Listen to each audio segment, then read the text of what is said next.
Good morning and welcome to the first day of the Swoon Sadie Sew Along. In the next 5 days, we'll be sewing together this awesome expandable bag. It's not meant to be a crossbody per se, but I will make it a crossbody, and that's how I made my first one. And that's a very easy adjustment to make.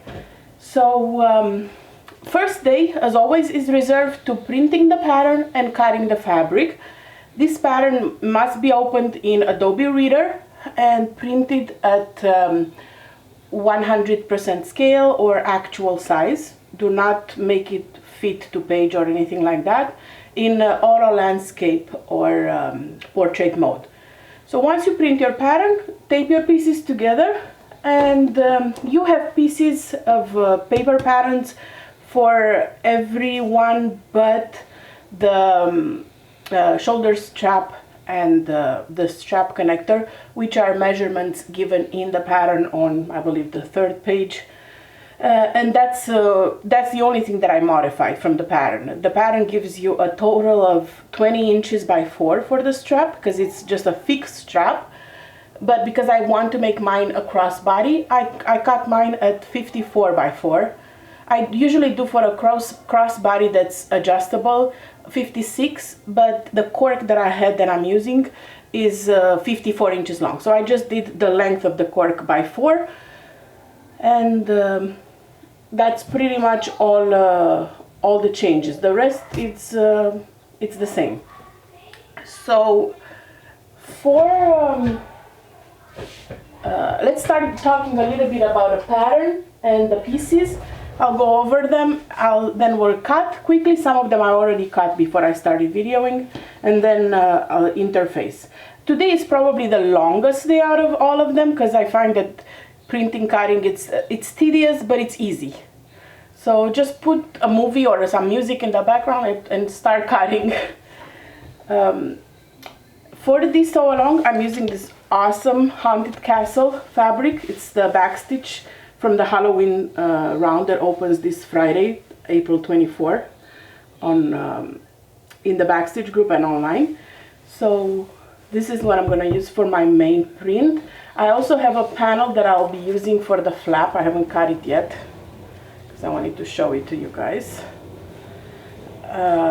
So this will go on the flap, and then the rest of the fabric will be like the backing, and I have not decided yet what else. With this beautiful like confetti like background, and I'm also be using as an accent and for my strap this stunning cork that is like, I don't know how well you can see it. It's black cork with rainbow metallic accents in it. Is the most beautiful cork I've ever seen, and the quality is outstanding. This is from Sew Sweetness, which is actually one of the sponsors for this sew along. So our lucky winner will also get a gift card for Sew Sweetness, so you can treat yourself to some of the beautiful cork she has in stock. Oh my god, I'm in love with this. And it's perfect, just perfect for this print. And to add to the perfection that is this combination, I'm also using rainbow hardware. Everything that I'm using for hardware, except for I think the handmade, if I'm still adding that, I'm not sure yet, tag. So all the hardware and the zippers and everything you'll see me using today is from Wizardry Stitchery and Crafts on Facebook. Everything that I'm using will be linked in the comments of the video here on YouTube. So I'm using the rainbow hardware. Everything is from the same supplier, so it matches beautifully, and you can't tell me there's a better combination than this. This is so stunning together. This is actually their new Gigantor strap that's perfect for vinyl and cork. So yeah, it's gonna be a rainbow fest here in this sew along. All right, so print your pattern, start cutting your pieces. A tip that I have for you guys: if make a design in your mind how you want the bag to look. Where you want to have cork or vinyl, or where you want to have the main print or any panels, and write it on the pan or on the paper. This way you don't forget. You had a plan in mind. So this is what I did. Also, this one uses woven interfacing, which can be SF101 or woven fuse or anything that's woven interfacing. And as well as fleece interfacing. For mine, I'm using Thermoline fleece that I got from Joanne. You can use Peltex fleece, but not Peltex, Pelon fleece, no problem whatsoever. You can use Decovil Light instead of a fleece, that would work well. I don't know how it will look with foam. Foam might be a little too thick for the pattern, so I'm not 100% sure how that will look because I haven't used it, but I guess you can try. Just make sure you remove the seam allowance, which is 1/2 inch for this pattern. And this is how I cut it. I simply cut my around and just leave 1 or 2 spots uncut, and this way I move it away to cut my fleece. So let's talk a bit about the pieces. You have a back panel bottom, you'll have a back top, and this will be continuous like this if you want to do any pattern matching or anything like this on the back with a pocket. You have the flap on the front, and you have a list of everything you need to cut right here. You have a main panel, which will be one on the front, and then you have the lining, and then you have another pocket, which will be like this. You'll have to fold the dotted line and cut the pocket panel, which will have 1 exterior and 3 linings. I've cut that in my main print, and then you'll have for the sides, you have a top gusset, which will be the side of the bag, the top of the bag. Then you have your bottom gussets. So this will have another one right here, and this is gonna be at the bottom, and you'll need 2 of them on fold. This is where that zipper extendable part will come in place. And then you have the lining on the inside. This is just, you'll be cutting just your lining fabric and woven interfacing. And then you have your accent piece, and the pattern has 2 options. You can do an accent from woven, and you'll need to cut 4 and sew them together. Or you can do an accent from contrasting fabric. And in my case, that is vinyl. For my accents, I'm using cork, but I'm actually using 2 pieces of cork that I've sewn together to make it a little thicker, and edge coated the part that you can see here. You don't need to do that. It's just something that I prefer to do. If your cork does not have a side that you love, most corks have like a beige or brown center. I'll show you. Like this is a scrap of cork that I had, like a very cheap one. It's actually not even cork, it's the image of a cork that I backed this with. You can see here I edge coated. Let's see if you can get to see it.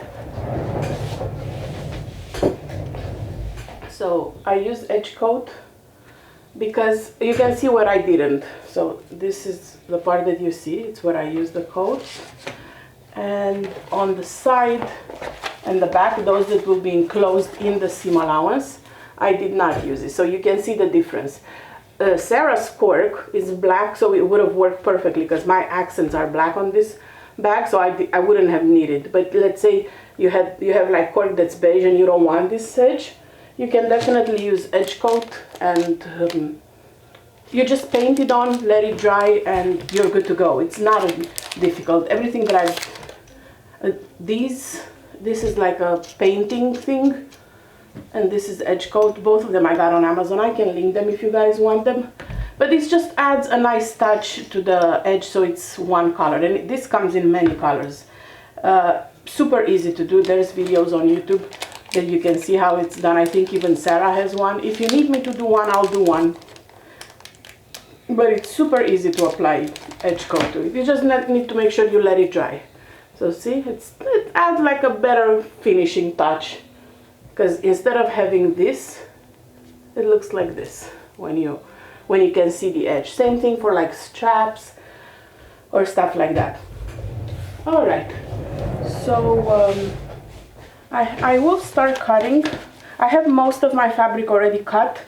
I have, and including the interfacing. So I'll show you how a tip that I have for this.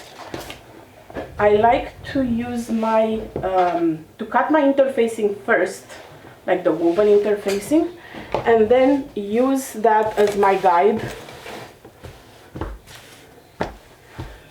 like so. So for the flap, I need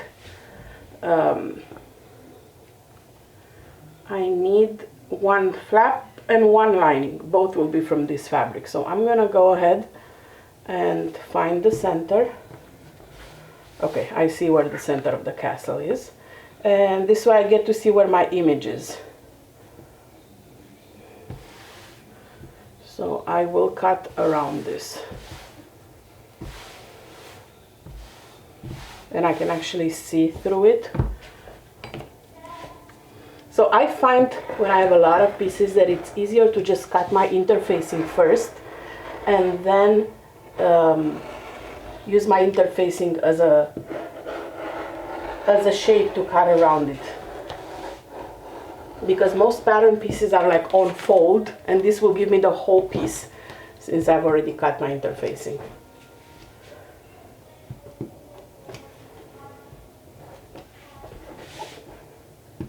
And then I have to do another one for the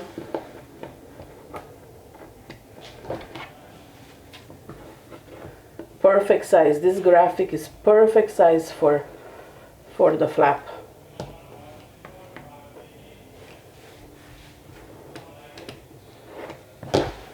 Beautiful.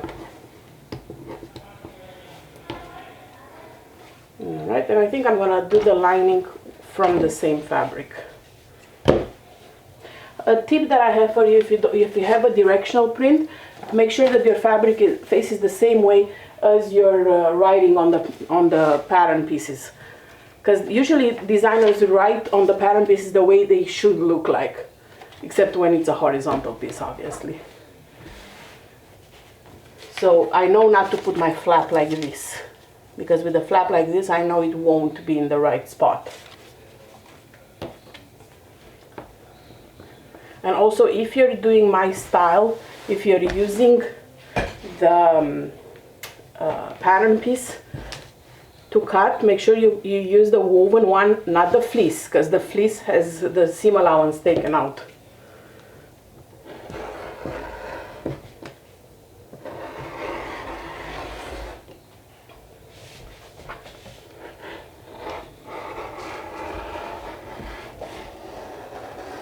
Most of my pieces I have already cut, so you don't waste your time watching me cut.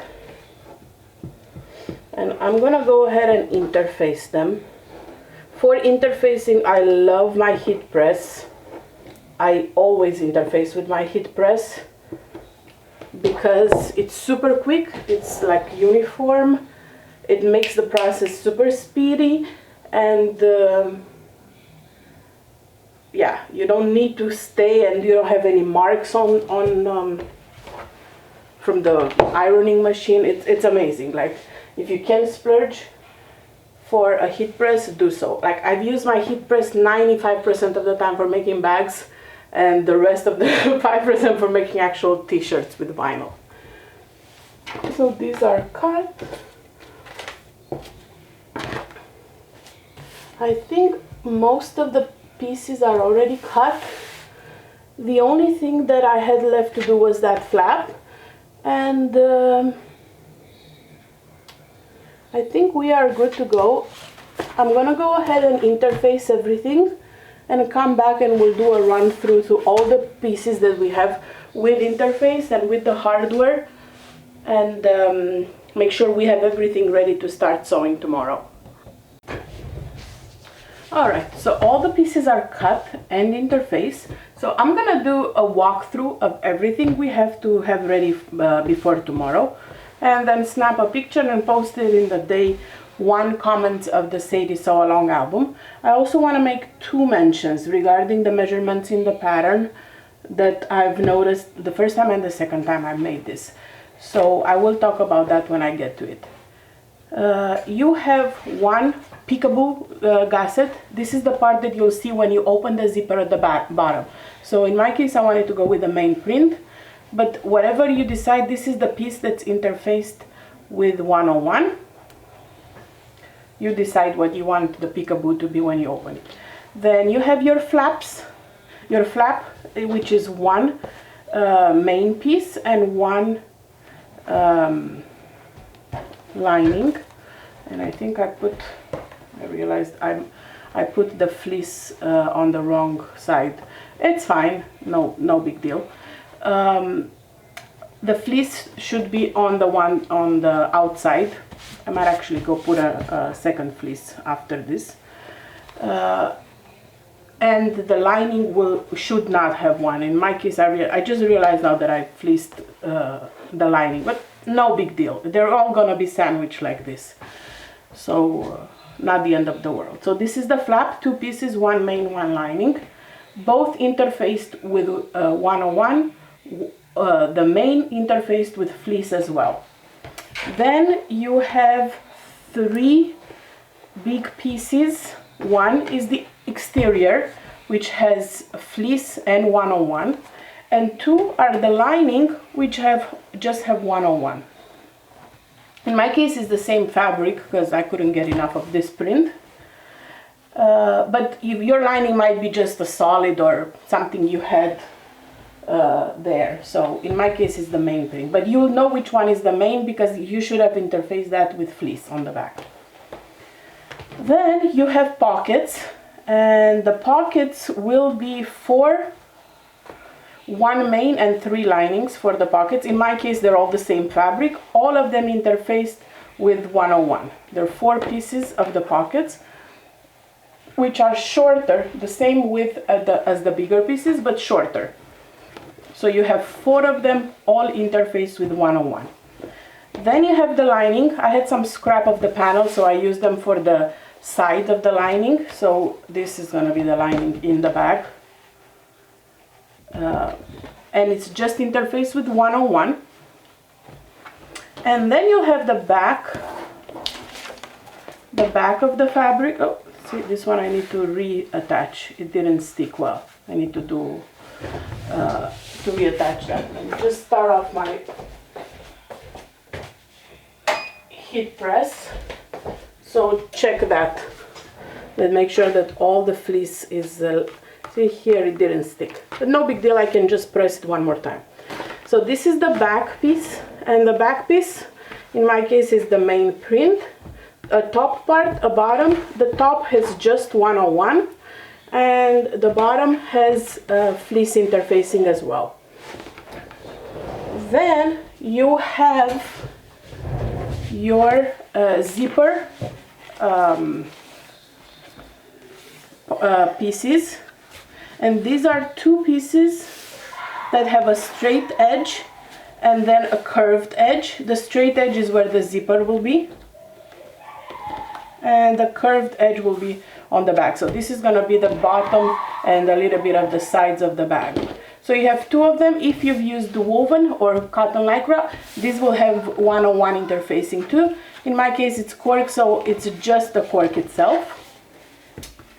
Then you have your two accent pieces, which if you used cork or vinyl, it's just two pieces. If you used cotton lycra or woven, you have to interface them, and you'll have four pieces mirror, two pairs mirror.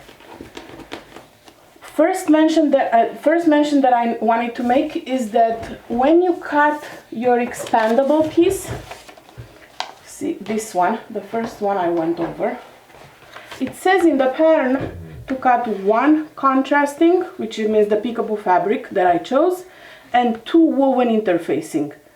none if you're using vinyl. This is not correct. I have an extra, and I remember I have it from the last time I made the bag.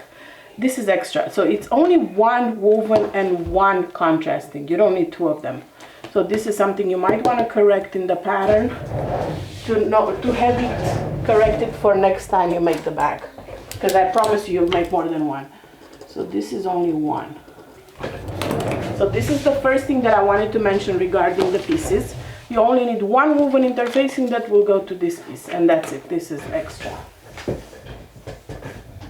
All right, then you will need your 6x2 piece. That's going to be the two. This will end up being cut in half for the two strap connectors. And then you need your strap, and as I mentioned earlier, it should be 20 inches by 4 if you want just a fixed strap. But 20 inches by 4 is this big. So a pretty small strap, if you ask me. This is a 54-inch piece, and I'm going to make it adjustable crossbody strap in my case. You will need one metal snap or turn lock. I'm using snaps because I don't want to cut through the panel. I have these amazing strong magnetic snaps. Man, these are strong. I need to separate them, I think, and leave them separate. In case you are wondering how strong these magnets are, very strong. These are magnets from Wizard Stitchery, just like everything else I have right now on the table. And they're rainbow, so they're perfect for this. And very thin, which I love, but very strong at the same time. So you need one pair of this. Come on, okay, I'm gonna leave them separate. So one snap pair. Then you will need, for the bottom zipper, this is the second mention that I wanted to make. You need an all-purpose zipper that's 20 inches according to the pattern. So if you use all-purpose zippers like these, actually no, this is also a number 5. I don't even know if I have all-purpose. Oh, I think I do here. Like something like this, an all-purpose zipper. I'm not a fan of them for the bag. I like a fun, colorful zipper. So I'm using zipper by the yard. But if you're using zipper by the yard, you cannot cut the piece at 20 inches because when they measured a standard zipper, when they say 20 inches, they mean the coil is 20 inches, but there's extra on the zipper tape. So when the pattern calls for a 20-inch zipper, it means it's basically going to be about 21, the whole thing for the tape, or 21 and a half. So I think I cut a 21 and a half piece for the zipper by the yard. If you cut a 20 piece, it's going to be too short because this piece will have to match the piece that I just showed you. So if you put it on the curve like this and you put just 20 inches, it will end somewhere here. So see, you don't have enough to go all the way. Here, let me show you. So if you cut zipper by the yard at just 20 inches, when you start attaching it here, you'll realize that 20 inches will come only through here. So that's why I cut mine longer. I think mine is a 21 and a half or 22 inches probably. I don't remember, but yeah, 22 inches is what I cut. And any extra on the sides I can just trim off. But I rather have a longer piece than a shorter one. So if you use zipper by the yard, cut 22 inches, not 20. If you're using a standard zipper, 20 inches is fine because you have the extra tape on the sides. Alright, then you need two zipper heads if you're using tape by the yard. I have this beautiful castle, like this fabric is called Haunted Castle. Like it was only obvious that I would choose castle slides for this. So I have two of these. Then If you're doing the pattern as with just a non-adjustable strap, you will need these rectangles, 1-inch rectangles. Again, these are also from Wizard Stitchery and Crafts. You need just these if you're using just a 20-inch. If you're using an adjustable strap and you want to have to make it like removable and adjustable, you will need, instead of those 2 rectangles, you will need a D-ring, and these are by far my favorite D-rings because the strap won't switch on you. This will not twist. With the standard D-ring, you make your bag like this, and then when you wear it throughout the day, it just turns and twists. Because of this extra bar here, it's not gonna turn. It's so awesome. So I highly encourage you to get the D-rings with the extra thing here. They have a name, but I can't think of it right now. So you need 2 D-rings for the connector, and then you'll need two clasps for your bag. And since I'm making my adjustable, I'm also going to use slider. This is the Gigantor slider. You can use regular sliders if you want, especially if you've used woven for your straps. Here. Like if you ended up using woven, not necessarily cotton lycra, because cotton lycra, once you interface it and you fold it 4 times, it's pretty thick. It won't go through a regular slide. I've learned that from experience. But if you use just woven for your straps, like a regular slider would work. These are like fixed sliders, and these are the movable slider, also from Wizard Stitchery. I love this Gigantor one. Like, it's so amazing because the cork will stay nice and flushed. It won't have like those bumps. It's amazing. So this is what I'm using for mine. And I also have Made with Magic tag that I hope I don't forget to add. This is from Mormino, I think. And also a handmade. I don't have any handmade tags that are in rainbow color, rainbow finish. So I'm still not sure if I'm gonna go ahead and add the gunmetal one or not, but we'll see. And I think this one is from Wallet Hardware, I think. So yeah, these are the extras that obviously they're optional. You don't really need them. So this is pretty much everything you have. Grab also a scrap or 2 of Peltex or Decoville Heavy or something to back your magnetic snap with. We'll talk about more when we'll sew them. Alright, so I went ahead and changed my interfacing, and I wanted to, I was debating whether to add to this video or not, but I went ahead and changed my interfacing and realized something that maybe not everyone knew, so I'll share it with you. Once you remove the interfacing just by peeling it off, the fleece at least, you can peel it off one piece and reattach it with the heat press to the other one without any issues. See, it's attached super well. So I didn't waste the interfacing. I just stuck it off the wrong one and reattach it to this. So who knew? I didn't need to cut another one. I figured I'll just try it, and it worked. So it's reattachable. All right, and one more thing that I don't think I've covered earlier were the 2 side pieces that are interfaced with Thermoline, with fusible fleece. Mine are made with cork, so they only have the fleece. If you've made them with woven or cotton lycra, you'll also have them interfaced with 101. So these are the 2 things that I wanted to touch on top of the rest. But this is like the inventory of everything you have.